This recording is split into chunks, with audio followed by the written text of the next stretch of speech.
শুভ সকাল।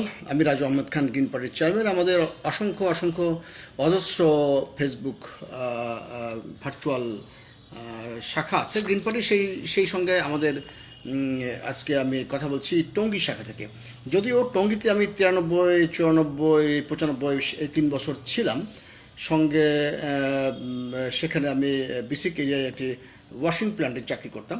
তো যাই হোক, সেই স্মৃতি বিজড়িত টঙ্গী শহরের এই ছোট্ট একটি ভার্চুয়াল গ্রুপ, যেখানে সদস্য সংখ্যা খুবই কম, ভবিষ্যতে আশা করি আরও বাড়বে। গ্রিন পার্টির চেয়ারম্যান হিসেবে আমি যোগ দিচ্ছি। একটি খবর আপনাদের কাছে শেয়ার করতে চাই, সেটা হচ্ছে যে এই আজকে সকালে একটা বাসের সঙ্গে মোটরসাইকেলের সংঘর্ষ হয়েছে এবং মোটরসাইকেল আরোহী মারা গেছে শওকত হোসেন।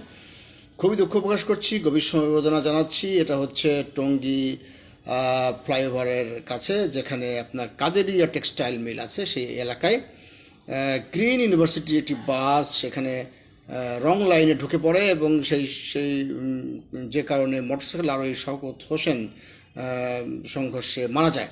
তো বিষয়টি খুবই হৃদয় বিদারক, যার কারণে আমি এখানে আসলাম লাইভে। গ্রিন পার্টি একটি চলমান রাজনৈতিক প্রক্রিয়া।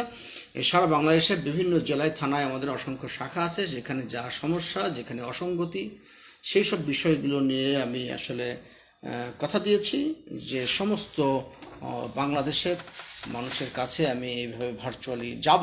তো প্রথমত শওকত, যিনি মোটরসাইকেল আরোহী মারা গেলেন, তার পরিবারকে গভীর, শওকত হোসেনের পরিবারকে গভীর সমবেদনা জানাই। তারা যেন দুঃখ সামাল দিতে পারেন। সেই সাথে বলা হয়েছে, প্রত্যক্ষদর্শী পত্রিকা মাধ্যম জানিয়েছেন যে বাসটি ছিল গ্রিন ইউনিভার্সিটির এবং যতদূর শুনেছি সেই বাসটি রং লাইনে ঢুকে পড়েছিল। যাই হোক, প্রশাসনের দায়িত্ব হবে দ্রুততম সময়ের মধ্যে বিষয়টি তদন্ত করতে এবং রং লাইনে ঢুকে পড়া বাসটিকে শাস্তির আওতায় আনতে। সেই সাথে যিনি মারা গেছেন তাকে তো ক্ষতিপূরণ দিয়ে টাকার অঙ্কে গোনা যাবে না, তবু তাকে তার ক্ষতিপূরণ দাবি করছি যতটুকু সম্ভব দেশের প্রচলিত আইন অনুযায়ী। এবং সড়ক ব্যবস্থাপনাকে আরও নিরাপদ করার জন্য ট্রাফিক সিগন্যালিং ব্যবস্থাকে আরও সক্রিয় করতে হবে। সেই সাথে আরও বেশি ডিজিটাল পদ্ধতির উপরে এবং সিসি ক্যামেরা বৃদ্ধির সাথে সাথে ট্রাফিক ম্যানেজমেন্টকে আরও বেশি যুগোপযোগী করতে হবে। যেখানে আমি লক্ষ্য করেছি যে ফ্লাইওভারের উপর দিয়ে অনেক উপর দিয়ে যে বাসগুলি যায়, সে বাসগুলো কোনো মতে টার্নিংয়ের সময় তাদের গতি কমায় না এবং সেখানে সম্পূর্ণ ঝুঁকিপূর্ণভাবে পার হয়। এখানে একটা আছে যেটা শান্তিনগর পৌঁছায় রামপুরা হতে, সেখানেও একই অবস্থা দেখেছি। টার্নিংয়ের সময় বাসগুলো খুবই দ্রুত গতিতে টার্ন নেয়, যেখানে অত্যন্ত স্লো থাকা দরকার। যে কোনো সময় ব্রেক ফেল হলে দুর্ঘটনা হওয়ার সম্ভাবনা থাকবে। তো যাই হোক, এই টঙ্গীতে যে ফ্লাইওভারের উপরে সড়ক দুর্ঘটনা হয়েছে, যেটা রং লাইনে ঢুকে পড়েছিল গ্রিন ইউনিভার্সিটির যে বাসের কথা বলা হয়েছে, যাতে করে এই মোটরসাইকেল আরোহী শওকত হোসেন মৃত্যুবরণ করেছেন।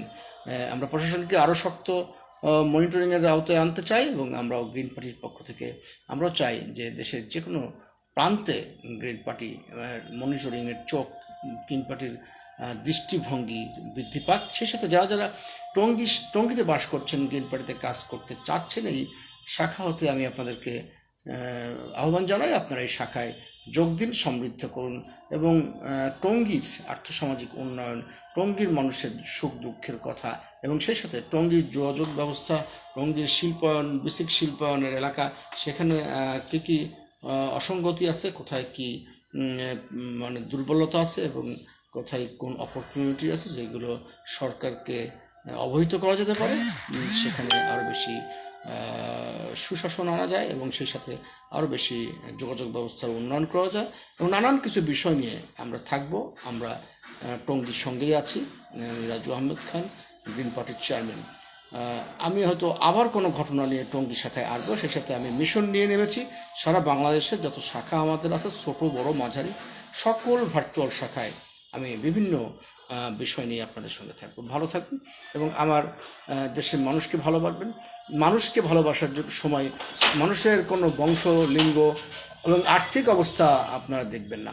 ধনী গরিব এবং নারী পুরুষ, সেই সাথে উঁচু নিচু সকলকে ভালোবাসুন এবং সকলের বিপদে পাশে থাকুন। ধন্যবাদ। আসসালামু আলাইকুম।